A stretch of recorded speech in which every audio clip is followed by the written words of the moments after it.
Friends, today's NRI Summer program from Los Angeles brought to you commercial free by listeners like you. Your generous donations make possible for us to stay commercial free, and today's show is pre-recorded. If you have a question for the guest, please send an email to nrisummer@gmail.com. We will follow up with the guest and find the answer for you. Thank you for your support. Hello everyone, welcome to NRI Summit. We have Smita Ramakrishna here with us today. She is the co-founder of Runway and also serves as the managing trustee on the organization's board. Runway works on peer-to-peer lending model, which is leveraged to lower the cost of microcredit, which in turn helps us giving loans to the poor people. So, Smita, let's start with you now. So, please let us know how did your journey begin and who inspired you to start this wonderful organization? Sure. So thank you so much for having me here, and it's an absolute pleasure to share Rangdev's journey with you. So we started about 6 years ago, but the seeds for actually starting something in the social space were sown much earlier, right from my days in my college. I consciously chose to do my master's in social work after I had completed my graduation, and that is when my entire journey into the social space began. And because of the kind of course that the master's in social work is, I got an opportunity to work with several communities, work with children with special needs. So the 2 years of my life during my master's was really life-changing. So that's when I really decided that at some point I would start something on my own. Joined a few nonprofits in Bangalore and then went on to work in the UK for some time to work for their social services. And during my experience as a social worker, that's when I actually met my husband Ram, who's actually a techie by profession, but his passion for social work and bringing about social change was as good as anybody who has a master's degree in social work, maybe more than that. And we met at a volunteering event, and that's when we actually decided that our goals were very similar, and worked on a few projects and then decided to get married. Went off to the UK for some time, and then during that time was when Runway was born. So we decided to start something in India, and so that's where we are now. Great. So, what is the vision of the of Runway, and how do you actually differentiate it from any other financial institutions, Smita? Our vision really is to connect people in the people in the civil society. People in the civil society to causes and people who are really underserved. So at this point, what we're really looking at is getting the civil society to contribute their time and capital to support rural entrepreneurs. So I would say this is the first initiative of Runway, and it's taken us about 6 years to actually make this model work. And eventually we would look at other areas through which we could actually get the civil society to contribute. And our ultimate vision is to really reach out to the unbanked. So if you look at the financial inclusion stats in India, only 7% of India's population actually has access to credit. Which means a majority of us don't get access to credit from a formal financial institution. Mm-hmm. So right now, Runway's efforts are really aimed at reaching out to those first-time borrowers who are really untouched by any formal financial institution, including microfinance institutions. Okay, that is a very interesting fact to know. So Smita, how does someone join Runway? If someone like me want to join Runway, how do I join Runway? Yes, the whole idea is, to keep it as simple as possible. So there are different ways in which somebody can participate. The first, obviously, is to join the platform and become a social investor. So anybody who comes online and contributes capital, we call them a social investor, and they can contribute as little as 100 rupees. And that's just the beginning, I would say, of their journey with Runway. And they can contribute their time. We have different chapters across different cities. They're also setting up a chapter in US and UK, so people can volunteer their time by actually joining these chapters. Okay, so people from anywhere from India or from UK can join Rangde. Yes, that's right. That's great. So in how many states have you been able to spread the color of Rangde, Smita? India being, the kind of country it is, we have worked in about 14 states so far, but I would say we are still just beginning to scratch the surface because the need is so much that, we still need to scale up our initiatives in these states. Overall, we have worked in about 14 states, currently active in 10 states, very active in the north, in the northeastern belt and central India where, the poverty indices are much more dismal compared to the southern states. So we are really looking at scaling up our efforts there. That's a very long-term plan, Smita, and I hope that you spread the color in every part of the country. Yes, I do hope more people join us on this journey because that's really critical to make this movement, big and really scale up our impact on the ground. Absolutely. So who all participate in this peer-to-peer lending space, Smita? Induke, I didn't get that question. Can you please repeat it? Oh, I'm sorry. So who all can participate in peer-to-peer lending space? Who all? Are you asking who can participate in the platform? Yes, I mean to say actually we can start with how does your business model work, the peer-to-peer lending model? Sure. So basically, Indu, what we do is since we reach out to underserved communities where, technology penetration and access to internet is not that high, and because of the literacy levels of, some of the communities we work with, we can't expect them to access the internet. So that's where, our real impact is. So we work with community-based organizations on the ground who help us reach out to communities. And it is through them that we actually identify and screen entrepreneurs who need access to these loans. So on one side of the platform are people who actually receive these loans, use the money in their businesses and repay the money through the platform. But then we use our field partner network as intermediaries to support us in this entire initiative. And on the other hand is an individual social investor, people like you and me, who can actually come onto the website, register, and they will basically have a social investment account, and they can choose a specific entrepreneur to whom they want to, lend money. And once they have contributed capital, they actually get updates on how this person has utilized the money. They also get repayment alerts and updates. And the repayment that they receive can actually be reinvested in other entrepreneurs.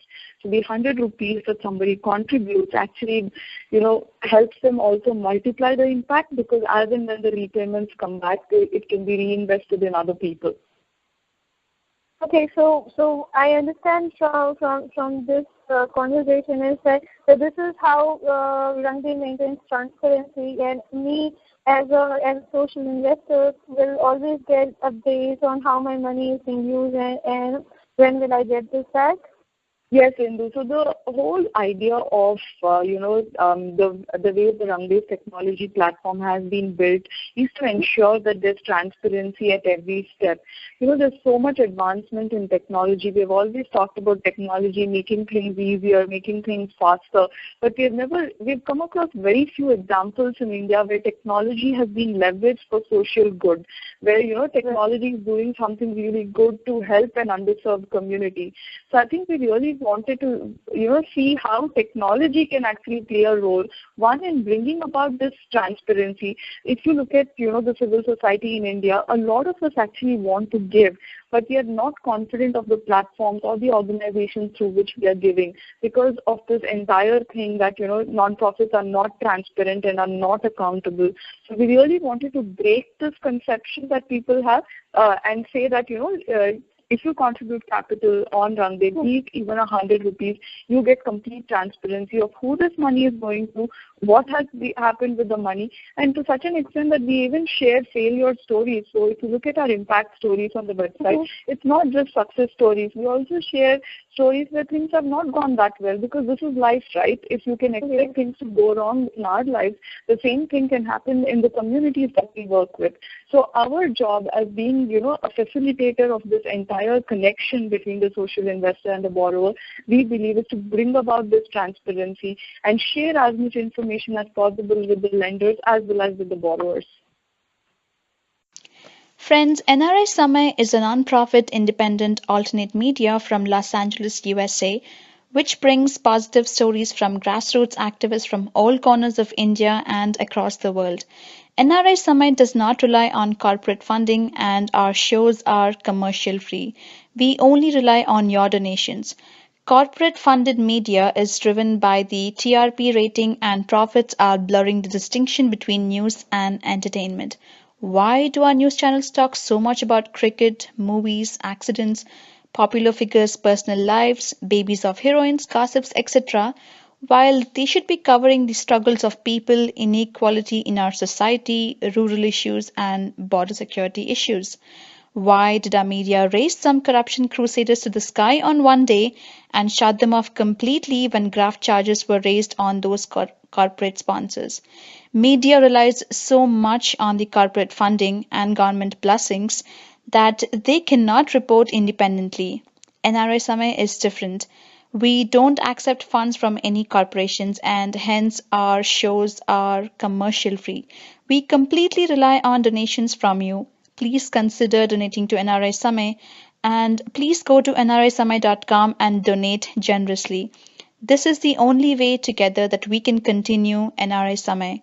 All donations are kept transparent on nrisamay.com.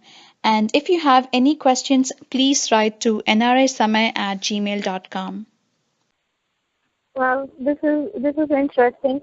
So Smita, are you only limited to microcredit, or you also support other kinds of loans as well? We started off with microcredit mainly because we felt that it addresses a very critical need, the need to actually enhance a livelihood activity. So our loans are actually, even though it's microcredit, at this point it's given only for livelihoods. So, and the loans are used in a business activity. It could be agriculture, it could be a cottage industry. It's something that helps them generate their income. When we started off with this, we realized that, there are other needs for which people don't get access to credit, and some are as important, if not more important, than the livelihood loans. And one such thing was education. And some of the communities we were interacting with, who had received livelihood loans from us would always come back to us and say, look, you've helped us with this and it's really important and it's a big need. But what happens when it comes to my children's education? I will have to end up going to the money lender and, they all borrowed at least 10% per month and did that every year only to make sure that their kids actually remained at school. So we thought that's an area where we can create a lot of impact, and we started off our education loans. We've done a lot of primary and secondary school education loans now. We have also started vocational and higher education loans now. So typically livelihood loans of different sizes and then education loans. So these two are our current offerings, but then we are also looking at help sometime in the near future. Okay, sounds like a good plan, Shweta. So, how do you approach corporate partners, Smita, to get sufficient funds to run Runway?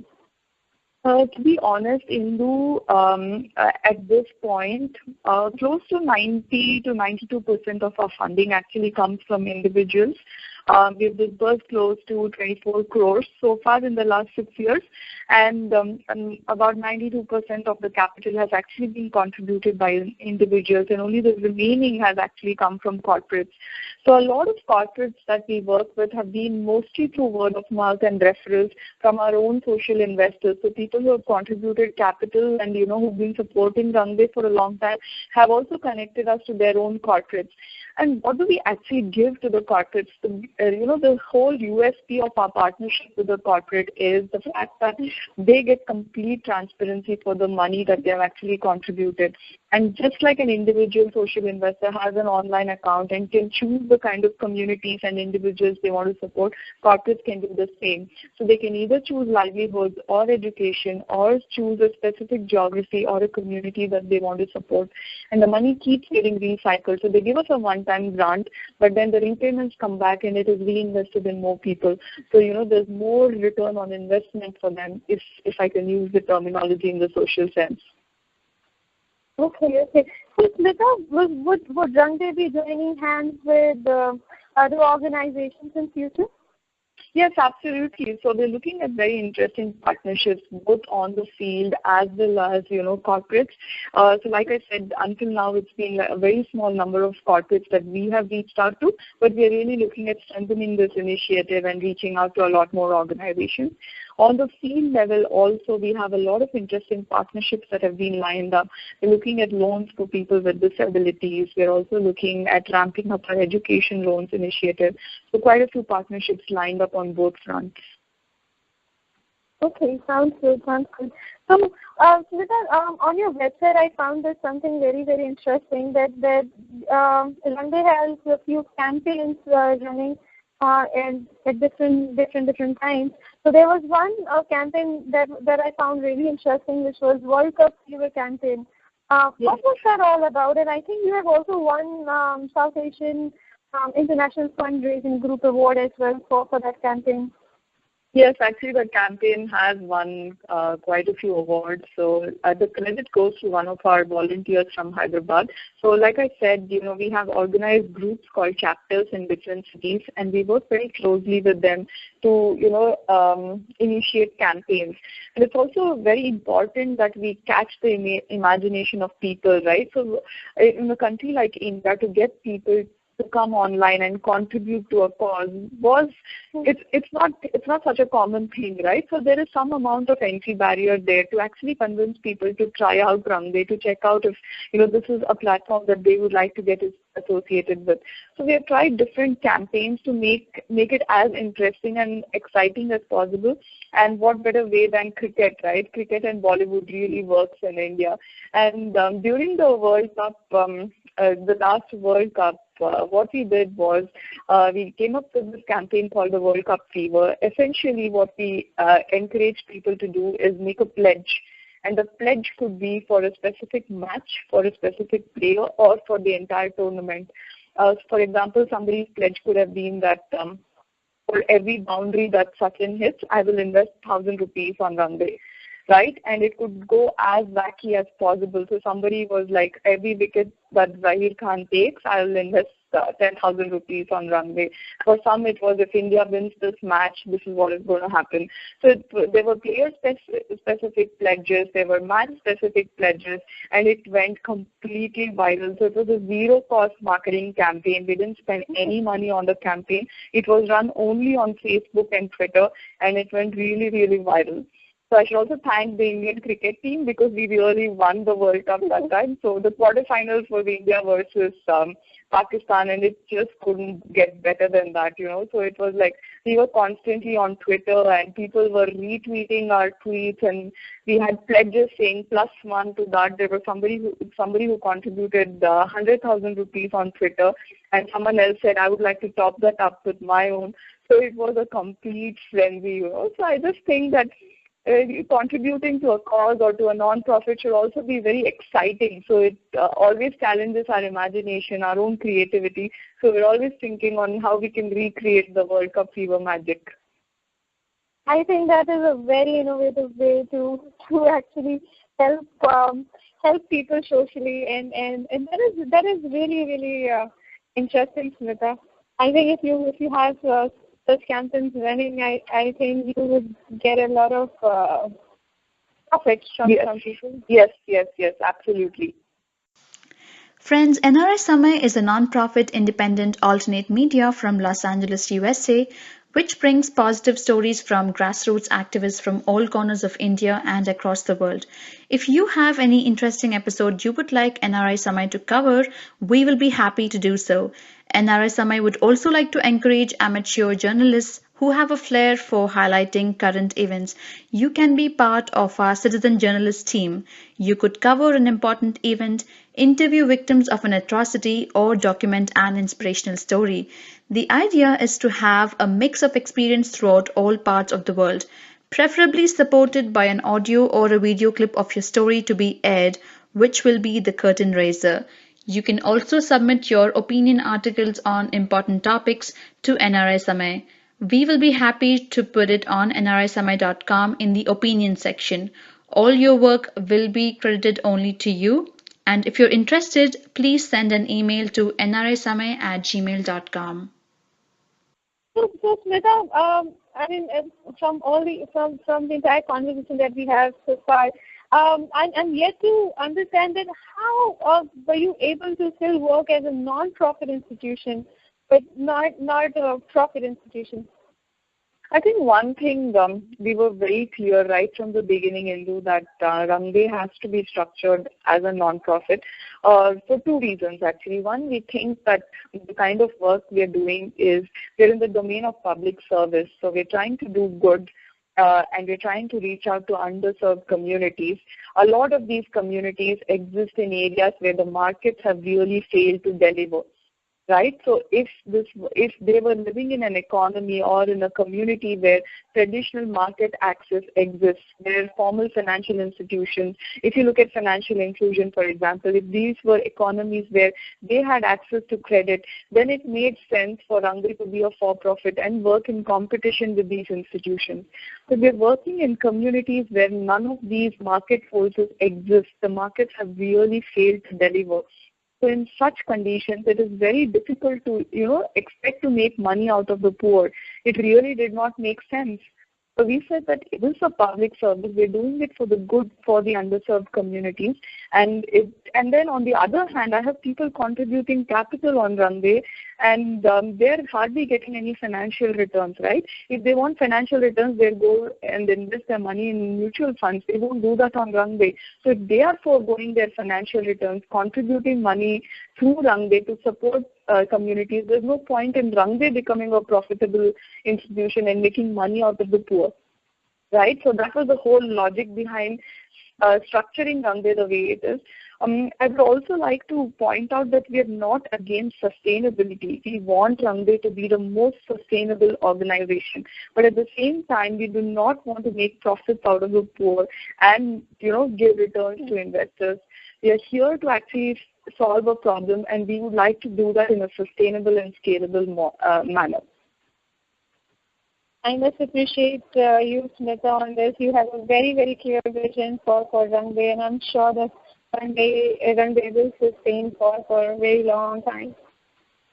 Sure, thanks. So Smita, one more question for you. So how do you think social entrepreneurship actually helps the country? I think what most of us in the social entrepreneurship space are really trying to do is solve a social problem or solve an unaddressed problem. Ideally, some of these problems should have been solved by government initiatives, but then we're trying to fix gaps or fill in gaps where the government initiatives or schemes have failed to deliver. So in that way, I look at the work of social entrepreneurs as something that is very complementary to what the government is doing. So I'm not for the non-governmental approach because I think it's very important to look at what the government has been doing, try to look at what those gaps are and fix those issues. And there's a lot of work that we need to do in partnership with the government, irrespective of the corruption, irrespective of the broken systems, whatever it is. I think as social entrepreneurs, it's really important to bridge that gap and work in partnership with the government, and that's when I think we will find and implement scalable solutions to problems. So the more we work in silos and we refuse to acknowledge the presence of the government, I think the more we'll be kidding ourselves and the more farther we'll be away from solving the social problem. And the kind of problems that India faces currently, we will really do a lot by collaboration and not by working in silos. So I think that's a very significant role that social entrepreneurs can play, and I'm sure a lot of my peers are actually trying to fill in that gap.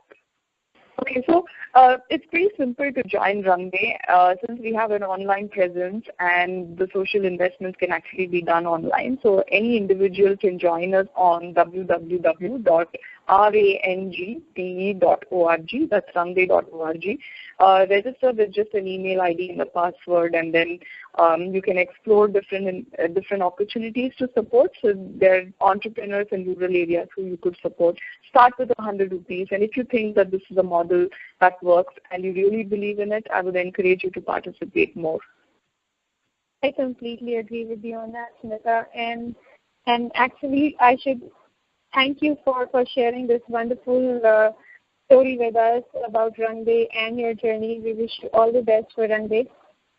Thank you so much, Indu. It was really nice sharing, especially the startup bit. I think helped me relive some of the memories of starting up Runway, and it was really nice talking to you. Thank you so much. It was a pleasure to have you on NRI Summit today. Thank you so much, Smita. Friends, if you liked today's show, please go to youtube.com/NRI Samay and click on the subscribe button. You will get notified every time we publish a new show. And you can also like us on our social media sites like Facebook, Twitter, and Google+.